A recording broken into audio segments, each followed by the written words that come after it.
Addunyaa yoomuu namaan guutamtu facaatee waliin namaan qabamtu bareedduus nama waartuu dhabamtu isis dhabdee rabbiis dhabuutu hamtu isis dhabdee rabbiis dhabuu hin qabdu dhaamsi koo akka rabbiif bitamtu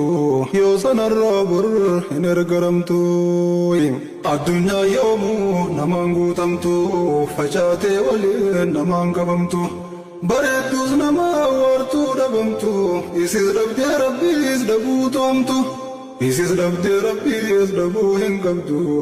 dhaamsi koo akka rabbiif bitamtu yoo sanarraa bor hin ergaramtu. Jiruun duniyaa tummadda gaddaa namuuni gaddaa namuun gammada guyyaan tokko gammachuu kun gaddaa guy tokko gaddii teeqaan gammadda siin guutamtu waan baay'ee baraadha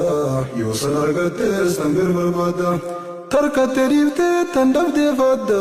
halkaniif guyyaa sisuma gaadda yoo raftuus qaatuu sisuma yaadda tan qabdu dhiiftee tan birshammadda yoom tan argatteen boontee gammadda osoon gammadin dhabamta gadda gammachuuteen haawwu jaarsi badda gammaddee gaddaan boochisu qabda maafi gammachiif tajaarsa badda maafi gammachiif tajaarsa badda. Eega uumamne duniyaarra dhufne hogguuni fiina haram fudhanne waan feen urkachuuf takkaan laafanne barbaada jirra barbaachan dhiifne hirriba gaarii arganne jenne ciifnus ni yaannaa yaanne nun dhiifne bishaan soogiddaa kan namni hin dhuyne dhuguuf dharraane dhuyne rarraane dheebuun gubanne dhabaa waa dabne tan jirtu dhiifne tan jirreef dhumne tan jirtuun garuu harkuu dadhabne tan jirreen jirtu tanaafuu dhabne aduu guyyaadhaan shaamaa qabanne